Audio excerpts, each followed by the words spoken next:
মাশাআল্লাহ। সালাউদ্দিন সাহেব, মানুষ আপনারা ইন্ডিয়ান মাল বলে, আপনি শুনেন না, কিন্তু ক্যামেরা ঠিকই শুনে। এই যে দেখেন, আপনারা কয় ইন্ডিয়ান মাল আসিছে,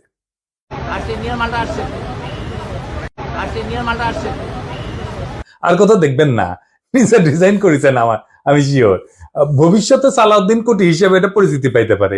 এগুলো তো গেল প্রশংসার দিক, উনি রূপালী পর্দার সেলিব্রিটি হইলে এই কথাগুলো এনাফ ছিল, কিন্তু উনি রাজনীতিবিদ, বাংলাদেশের প্রধান দলের বলা যায় দ্বিতীয় প্রধান রাজনৈতিক ব্যক্তি। তাই উনার যে কোনো আচরণ, যে কোনো ইতিহাস আমরা একদম মাইক্রোস্কোপের নিচে ফেলা দেখব, আমরা উনার সাম্প্রতিক ঔদ্ধত্য নিয়ে শুরু করতে পারি। দেখেন, একটু লক্ষ্য করেন, সিনিয়রদের প্রতি ওনার ন্যূনতম একটা সম্মান বোধ নাই। এখনই যেন দলের মহা কিছু হয়ে গেছে, মঈন খানকে বক্তব্য দিতে থামাই দিল। পদত্যাগের ব্যাপারে আমরা লিখিত বক্তব্যে জানিয়েছি, আগেও জানিয়েছি, নিরাপত্তা উপদেষ্টা এবং আর দুইজন ছাত্র উপদেষ্টা যাদের কারণ আগেও জানিয়েছি, নিরাপত্তা উপদেষ্টা এবং আর দুইজন ছাত্র উপদেষ্টা যাদের কারণ আগেও জানিয়েছি, নিরাপত্তা উপদেষ্টা এবং আর দুইজন ছাত্র উপদেষ্টা যাদের কারণ। তারপরে মঈন খান বক্তব্য দিচ্ছেন, এটা ওনার সহ্য হইল না, উনি চলে গেছেন। দেখেছেন, দেখেন। যে তিনটি বিষয় নিয়ে আমরা কথা বলেছি আপনারা শুনেছেন, সংস্কার, বিচার এবং নির্বাচন। আমরা স্পষ্ট ভাষায় বলেছি যে উনার নিজের দলের সিনিয়রদের যিনি সম্মান দেন না, উনি দেশের সাধারণ মানুষকে সম্মান দিবেন কিভাবে? আবার ওনার বক্তব্যের টোন দেখেন, মনে হয় ধমকায় ধমকায় কথা বলতেছেন। নিরাপত্তা উপদেষ্টা এবং আর দুইজন ছাত্র উপদেষ্টা যাদের কারণে এই সরকারের নিরপেক্ষতা ক্ষুণ্ণ হচ্ছে, তাদেরকে বাদ দেওয়ার জন্য আমরা আজকেও লিখিত বক্তব্য আমরা দিয়েছি। সেই আশ্বাস ওনারা দেখবেন, আমরা আমাদের বক্তব্য দিয়েছি। আবার পাশাপাশি আমির খসরু মাহমুদের বক্তব্য দেখেন, নম্র বিনয়ী ভাবে বলতেছেন, তাই না?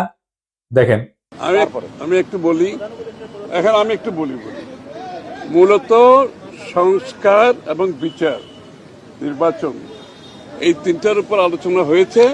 তো সালাউদ্দিন সাহেবের টোন দেখেন, আবার দেখেন। নিরাপত্তা উপদেষ্টা এবং আর দুইজন ছাত্র উপদেষ্টা যাদের কারণে এই সরকারের নিরপেক্ষতা ক্ষুণ্ণ হচ্ছে, তাদেরকে বাদ দেওয়ার জন্য আমরা আজকেও লিখিত বক্তব্য আমরা দিয়েছি। মনে হয় ধমকাইতেছেন, উনার ধমকানের কেউ তো দে, হ্যাঁ তো দে না। হ্যাঁ, সালাউদ্দিন সাহেবের নিয়া, উনি বিএনপির সবচেয়ে গুরুত্বপূর্ণ নেতা, মানে দ্বিতীয় প্রধান নেতা বলা যাইতে পারে, অপেক্ষাকৃত তরুণ নেতা। সারা দেশের মানুষের আগ্রহ আছে কলে সালাউদ্দিন সাহেবের বিষয়ে, আমার আছে। হ্যাঁ, আমার ওনার খুব পছন্দই হয়। কেন হয় বলি, প্রথমত উনি দারুণ সুদর্শন একজন মানুষ। বাংলাদেশের পলিটিশিয়ানদের মধ্যে এমন সুদর্শন আর কেউ আছে কিনা আমার জানা নাই। পলিটিশিয়ানদের বাদ দেন, বাংলাদেশের নাগরিকদের মধ্যে এরকম সুদর্শন পুরুষ খুব কমই পাওয়া যাবে। ওনার বয়স মনে হয় 62-63 এরকম হবে, কিন্তু দারুণ রিজু একহারা ফিগার, দারুণ ফ্যাশন সচেতন। পাঞ্জাবির উপরে যে কোটিটা পরেন না, সেটা খুব এক্সক্লুসিভ করে, মনে হয় উনি ডিজাইন করেছেন। সে বলে চুপপুরে সরাইলে সাংবিধানিক সংকট তৈরি হবে, আর প্রফেসর ইউনূস পদত্যাগ করলে জাতি নাকি বিকল্প বেচা নেবে। মানে চুপপুর কোনো বিকল্প নাই, হাসিনার যেমন বিকল্প ছিল না, চুপপুরে বিকল্প নাই। যাই হোক, এটা আওয়ামী লীগ বললে তো মানা যাইতো, এটা বিএনপি বলে যে চুপপুর কোনো বিকল্প নাই। কোন লেভেলের বেদবি দেখেন। সালাউদ্দিন সাহেবকে নিয়ে কয়েকটা প্রশ্ন উঠছে বলে, খুব গুরুতর প্রশ্ন, যেটার জবাব ওনারে দিতেই হবে, বিএনপিকেও দিতে হবে, কারণ বিএনপি ক্ষমতায় যাইতে চায়, সরকার গঠন করতে চায়, এবং বিএনপির মুখপাত্র সালাউদ্দিন সাহেব। আলাপ উঠিছে যে সালাউদ্দিন সাহেবের পোলা এস আলমের অফিসে বসতেছে, এই ব্যাপারে সালাউদ্দিন সাহেবের বক্তব্য কি? এস আলমের সাথে সালাউদ্দিন সাহেবের সম্পর্ক কি? এটা না একটা ব্যাখ্যা দেশবাসী জানতে চাইতে পারে। সারা দেশে একটা ধারণা প্রবল, সালাউদ্দিন সাহেব শেখ হাসিনার ক্যাশিয়ার, দুর্বৃত্ত অলিগার্ক এস আলমকে, তার বাণিজ্যিক সাম্রাজ্যকে প্রোটেকশন দিতেছেন। সালাউদ্দিন সাহেবের স্পষ্ট বক্তব্য দেওয়া উচিত, বিএনপির স্পষ্ট বক্তব্য দেওয়া উচিত। সালাউদ্দিন সাহেব যখন ধরা পড়ছিলেন, গুম হয়েছিলেন যে বাসায়, ওইটা এস আলমের একজন কর্মচারীর বাসা ছিল। অদ্ভুত ব্যাপার না? ফিরে আসলেন, যে গাড়ি চললেন সেটাও একজন এস আলমের গাড়ি। সালাউদ্দিন সাহেব গুম কমিশনে জবানবন্দি দিচ্ছেন, এটা সত্য। গুম কমিশন একটা ফ্যাক্ট ফাইন্ডিং কমিশন, এখানে জবানবন্দি দিলে গুমের বিচার হবে না, গুমের বিচারের জন্য আন্তর্জাতিক অপরাধ ট্রাইব্যুনালে অভিযোগ দায়ের করতে হবে। সালাউদ্দিন সাহেব আন্তর্জাতিক অপরাধ ট্রাইব্যুনালে কোনো অভিযোগ জমা দেন নাই, আজকা পর্যন্ত জমা দেন নাই। এটা নিয়ে ইলিয়াস বলছিল, ইলিয়াসকে কি গালাগালি সবাই, ইলিয়াস তো ভুল বলে নাই।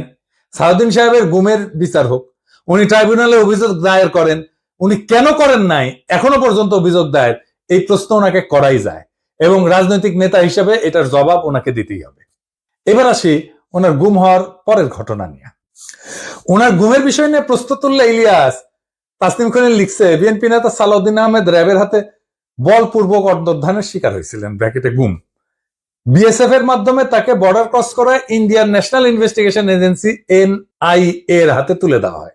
বাংলাদেশ এবং ইন্ডিয়ান রাষ্ট্রীয় বাহিনীর হাতে বলপূর্বক অন্তর্ধান এবং এক্সট্রাঅর্ডিনারি রেন্ডিশনের একজন সার্ভাইভারকে নিয়ে যারা কুৎসিত প্রপাগান্ডা করছো তাদের উপরে মজলুমের লানত। হ্যাঁ, ঠেলায় পড়লে নাকি বাগে ধান খায়। আর পার্সিকুলার তাসনিম খলিল ঠেলায় পড়লে ইসলামী ভোকাবুলারি ইউজ করে, লানত ইউজ করেছে। যার জন্য ইউজ করেছে তারে ধন্যবাদ। ইলিয়াসের কারণে হাজার হোক, লানত শব্দটা তো ইউজ করেছে। সাউদ্দিন সাহেবের গুমের বিষয়ে আমরা সবসময় কথা বলছি, সবাই, ইলিয়াসও বলছে, সবসময় ওনার পক্ষে দাঁড়াইছে, ইলিয়াসও দাঁড়াইছে। আমাদের সকলের সহমর্মিতা আছে, সমবেদনা আছে। কিন্তু গুম পরবর্তী সময় ওনার কিছু কাজকর্ম প্রশ্নের উদ্বেগ করছে, যার জবাব ওনাকে দিতে হবে, কারণ উনি পলিটিশিয়ান। যাই হোক, উনি গুম হয়েছেন, এটার কারণে ওনাকে কোনো ইনডেমনিটি দেওয়া তো সম্ভব না। সম্ভব না। যাই হোক, এই প্রসঙ্গে বিস্তারিত না যে আমরা সালাউদ্দিন সাহেব গুমের পরে কেমন মজলুমের জীবন কাটাইছেন সেটা একটু দেখি। এটা শিলং এর সানরাইজ গেস্ট হাউস, ওইখানে সালাউদ্দিন সাহেব ছিলেন, হ্যাঁ, পুরো সময়টাই।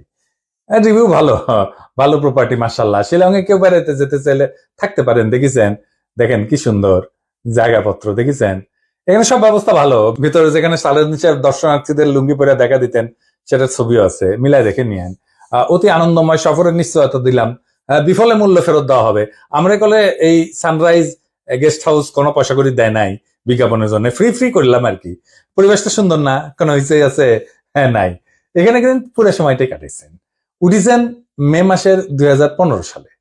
তার 2 মাস পরে ডেইলি স্টার এই রিপোর্টটা ছাপে, তিনি কেমন আছেন। এটা একটা বিলাসবহুল গেস্ট হাউস, রিপোর্টেই কইছে 4টা বেডরুম, উনি 2টা রুম ভাড়া নিছিলেন, কিন্তু থাকতেন একাই। দেখেন রিপোর্টে বলা আছে, অন্তত এই রিপোর্টে তাই বলতেছে। কিচেন আছে, খুব চমৎকার ড্রয়িং রুম আছে, ফায়ার প্লেস আছে, সবুজ লন আছে, পিসের সবুজ লন, এটা দেখে দেন, এইটা স্যার। লাইব্রেরি আছে, বার আছে, তাতে মদ্যজাতীয় পানীয় আছে। ভালো। সাদিন সাহেব একা একা খেলেন, হাঙ্কার এনে দিয়েছে, খাবেন না, কিছু করলাম নাহিনি। তাইলে সাদিন সাহেব একটা কথা কই, যে সত্যেন্দ্রনাথ দত্ত আছে না, ওনার মদিরা মঙ্গল নামে একটা প্যারোডি আছে। ওই যে ডিএল রায়ের বঙ্গ আমার জননী, আমার ধাত্রী, আমার দেশ, একটা গান আছে না, ওইটা দিয়ে এটা একটা প্যারোডি বানিয়েছিলেন, মদিরা মঙ্গল। উনি কইছিলেন, মদ্য আমার, পানীয় আমার, শরাব আমার পেগ, কেন কোম্পানির নজর দিল গো, কেন হলো গো ডিউটি পেগ, মানে ডিউটি বেড়ে গেছিল। তো উনি মনের দুঃখে এই প্যারোডি লিখেছিলেন। তারপরে লিখেছেন, নিরামিষেই যকৃতটা শুধু বৈরাগী সম করিছে শেখ, রাগ্গি আমার, মাগ্গি আমার, ভাগ্যি আমার পেগ। হ্যাঁ, আপনাদের প্রিয় রঠা মানে রবি ঠাকুর, মানে বিএনপির প্রিয়। তো রবি ঠাকুরের একটা গান বলি আর কি, আপনারা নাকি রবি ঠাকুরের গানকে জাতীয় সঙ্গীত বানাইতে পারিয়া কৃতজ্ঞ, সেজন্য ওনার একটা না বললে কেনকা করে হয়।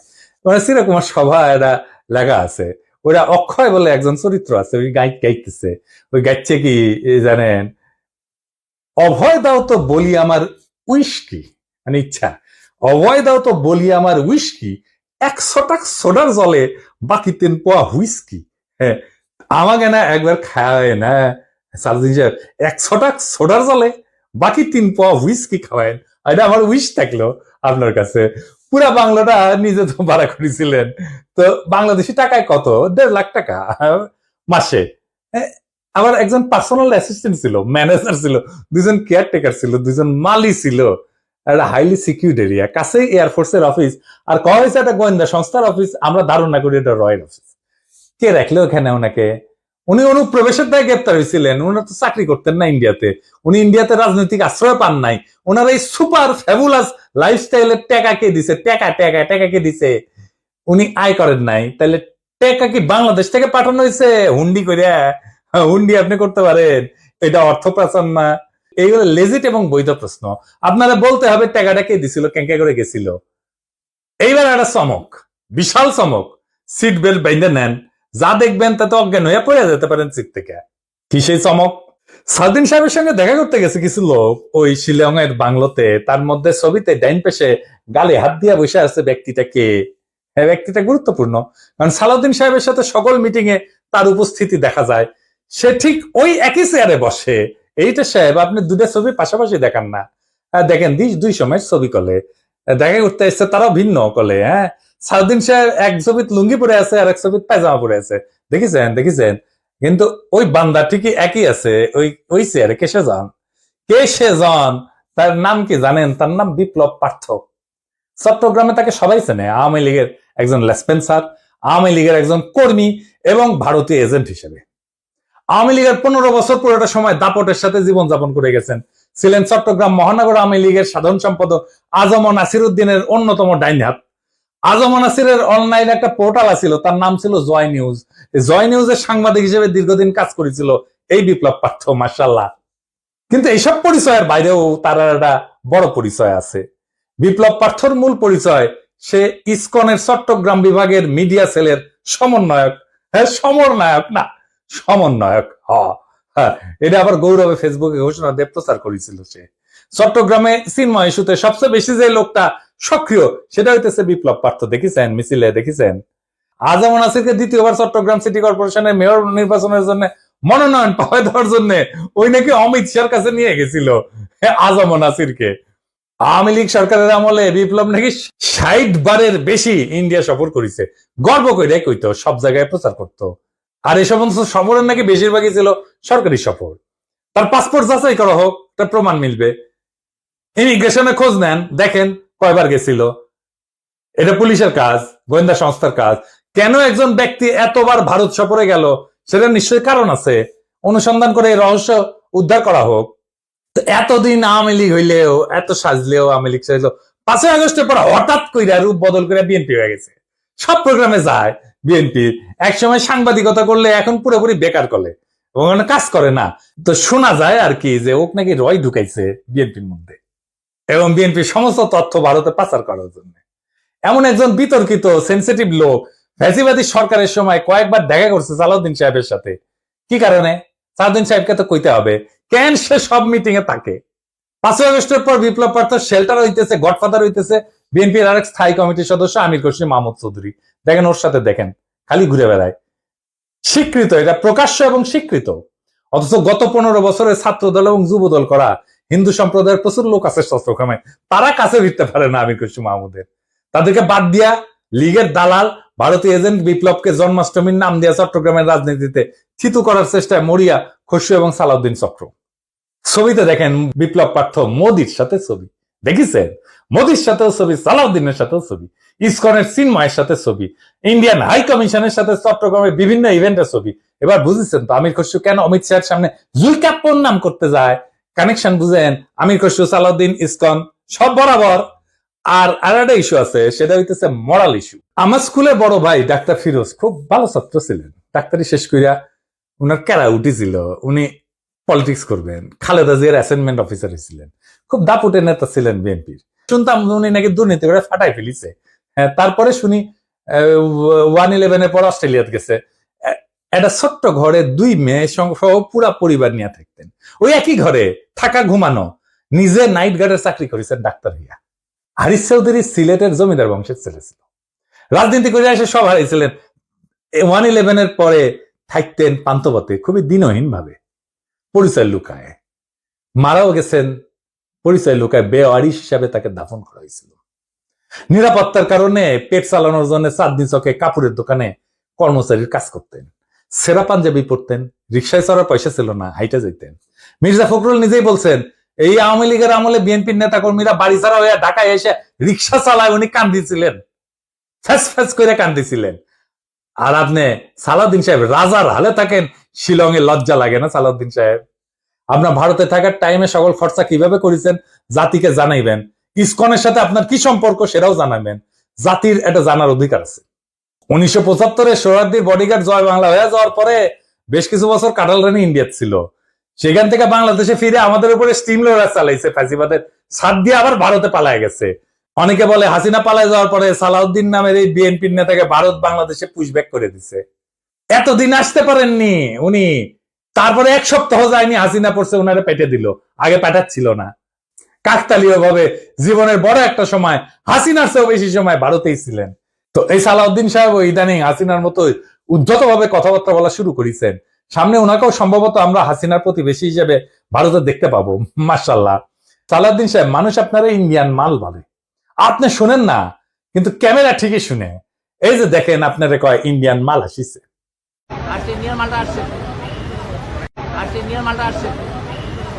একজন নেতার চেহারা, পোশাক, স্টাইল, ফ্যাশন এ সমস্ত ইতিহাসের পাতায় জায়গা করে নেয় না। ইতিহাস মনে রাখে নেতৃত্বের সততা, আত্মত্যাগের পরিমাণ, আর সেই নেতার অবস্থান দুর্দিনে কোথায় ছিল। সালাউদ্দিন আহমেদ নিঃসন্দেহে গুমের শিকার হয়েছিলেন। সেই সময় দেশবাসী তার জন্য কাঁদছে। কিন্তু একজন মজলুম যখন বিলাসের চাদরে নিজেকে মুড়ায় ফেলেন, যখন নিজের গুমের বিচার আন্তর্জাতিকভাবে দাবি না কইরা তার রাজনৈতিক মূলধন বানায় ফেলেন, তখন প্রশ্ন ওঠেই। এবং এই প্রশ্ন তার ব্যক্তিগত না, সমগ্র বিরোধী দলের নৈতিক ভিত্তির উপরে আঘাত আনে। বিএনপিকেও বুঝতে হবে, সরকার বদলানোই রাজনীতি না। আদর্শ, ত্যাগ এবং গণমানুষের বিশ্বাস অর্জনই রাজনীতির মূল সোপান। আর সেই বিশ্বাস অর্জনের পথে সবচেয়ে বড় বাধা যদি হয় নিজের দলে থাকা সদ্য ভুক্তভোগী, ছায়া সুবিধাভোগী কিংবা একবিংশ শতকের গেস্ট হাউস রেভলিউশনারি, তাহলে শাসক পরিবর্তন হইলেও শাসন ব্যবস্থা বদলায় না। সালাউদ্দিন সাহেব, আপনি যদি সত্যি গণতন্ত্র চান, তাহলে সাংবাদিকের ধমকানো বন্ধ করেন, দলের সিনিয়রদের সম্মান করেন, জাতীয় ঐক্যের প্রতীক প্রফেসর ইউনূসকে তার যোগ্য সম্মান দেন, সম্মান নিয়ে কথা বলেন। আমরা চাইলে আর একটা প্রফেসর ইউনূসের মতো ফিগার পাবো না। চাইলে বটতলার উকিল হাজারো চুপ্পু পাওয়া যাবে। এস আলমের ছায়া থেকে বেড়ায় আসেন, আর সাহস থাকলে আন্তর্জাতিক অপরাধ ট্রাইব্যুনালে গিয়া বলেন আমি গুম হয়েছিলাম, বিচার চাই। কারণ মানুষ আর একজন হাসিনা খুঁজতেছে না, তারা খুঁজতেছে এমন একজন নেতা যে প্রহসনের মুখোশ পইরা ট্র্যাজেডিকে উপহাস করে না। মানুষ ইতিহাসের পুনরাবৃত্তি চায় না, তারা ইতিহাস বদলাইতে চায়। তাই সিদ্ধান্ত আপনার সালাউদ্দিন সাহেব, আপনি ইতিহাস হবেন না আর একটা ব্যঙ্গাত্মক পুনরাবৃত্তি হবেন। আপনি বিশাল নেতা, আমরা অতি ক্ষুদ্র পিঁপড়া, কিন্তু মহাকালে যখন আমরা কেউই থাকবো না, সেই সময় এই ভিডিও থাকবে, প্রশ্নগুলো থাকবে, ইতিহাস জানবে। কেউ কেউ প্রশ্ন জারি রাখছিল, কেউ কেউ সবকিছু মেনে নেয় নাই। এইভাবে জাতি চ্যালেঞ্জ করবে সেই দলটাকে যারা আগামী সরকার গঠন করতে চায় একটা রক্তাক্ত বিপ্লবের পরে, যে বিপ্লবের আকাঙ্ক্ষা ছিল ভারতীয় আধিপত্যবাদ মুক্ত একটা দেশ। সেই দেশে যদি আবারও কারো ছায়ায় আসে সেই পুরনো ভারতীয় শকুন, সেই দলকে, সেই ব্যক্তিকে রুখে দেওয়া প্রত্যেক দেশপ্রেমিক বাংলাদেশের কর্তব্য। ইনকিলাব জিন্দাবাদ।